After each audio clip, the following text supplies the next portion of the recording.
Oh, hi there.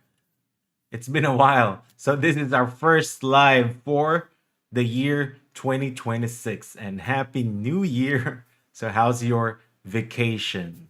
Let us know in the comments, okay?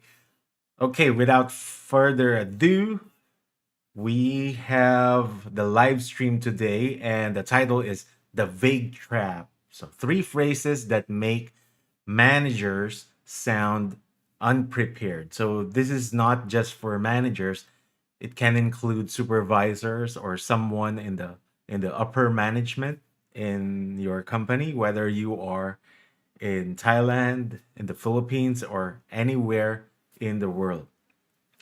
So, in international meetings, clarity is more important than grammar. So, you want to be clear always. You don't want to be vague. So, that's the vague trap. So, these are the three phrases that make you sound weak. So, your team members will not just sounding confused or anything like that, but they will lose your the trust in your leadership. So they will lose confidence in your leadership if you are vague and not clear. So let's discuss the first one.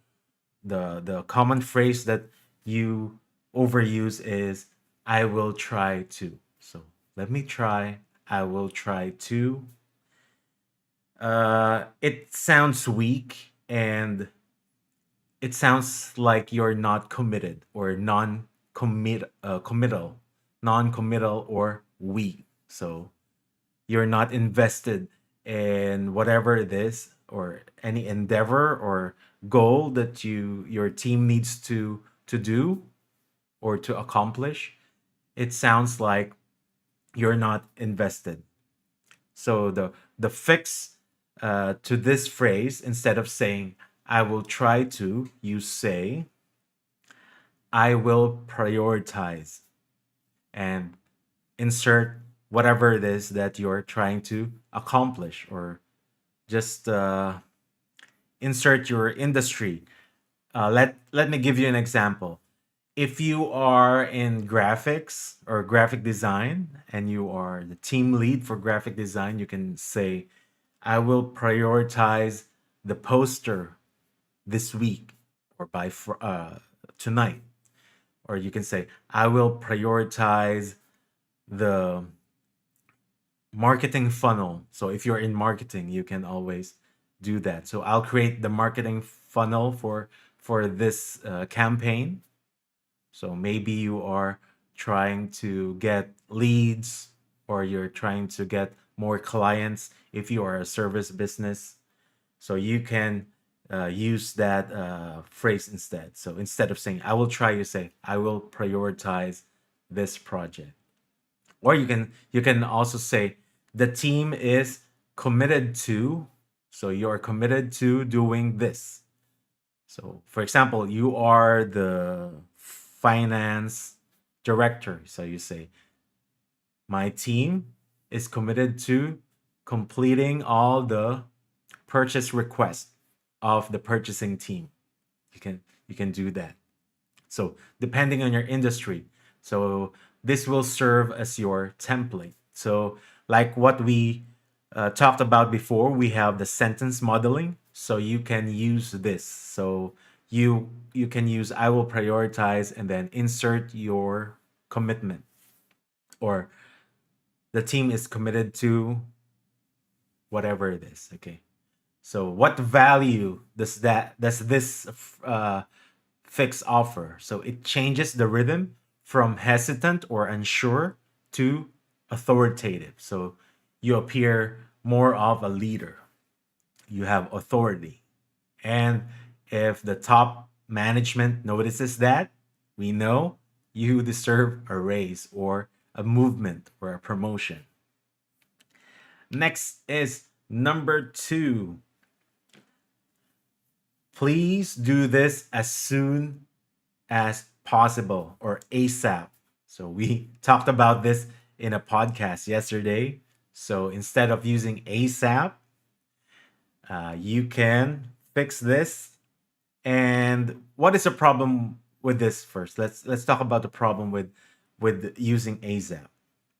Soon means different things to different people.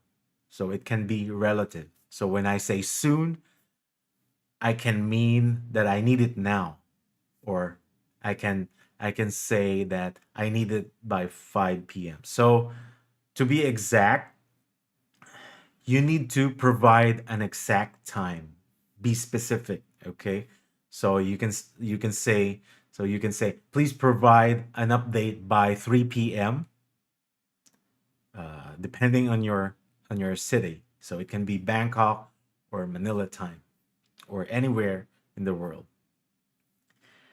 And what value does this provide? It shows you respect the global workflow. And for some people, they find people using ASAP as being a bit rude and condescending. So it still depends. So in communication, the text that you're using, it's just a small percentage. The bigger percentage is your tone and your body language. So take note of that. So it still boils down on how you say it. But when it comes to emails, it's difficult to use the word ASAP because if you read something from your boss or from a colleague and you use the word ASAP, they create a different tone in their head. So it's not live like this.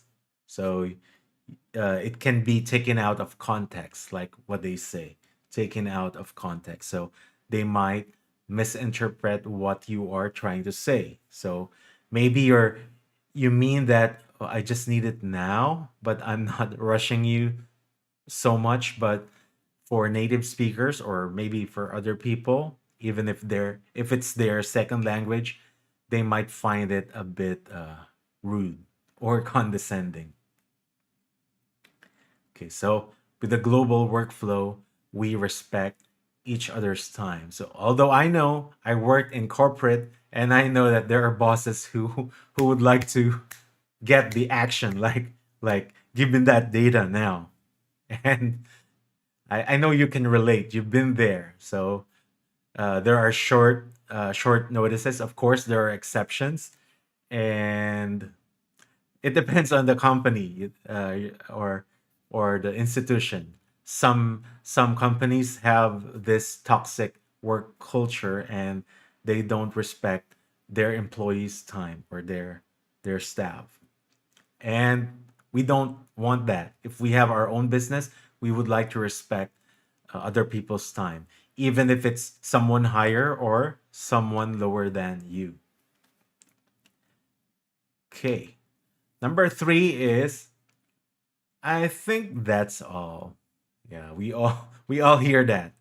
So uh even me. So I have a business. Sometimes I'm having a managers meeting. So we do it remotely via Google Meet or Zoom, and I always say that. So I want to start being a good example. So starting when I started doing this coaching, so I become self-conscious about what I do. So in order for you to sound with the zero energy, because that's the issue with I think that's all. So you end the meeting on a low note. It's like very low energy. So you don't want that.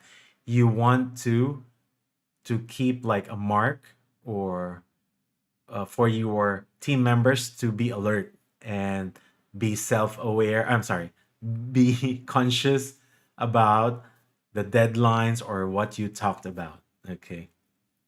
And the fix is what? To summarize, our next steps are X, Y, and Z or Z.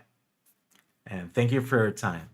Okay, so we always have this recap, and we're going to do it here too. we're going to summarize what you talked about. So, for example, you are in IT.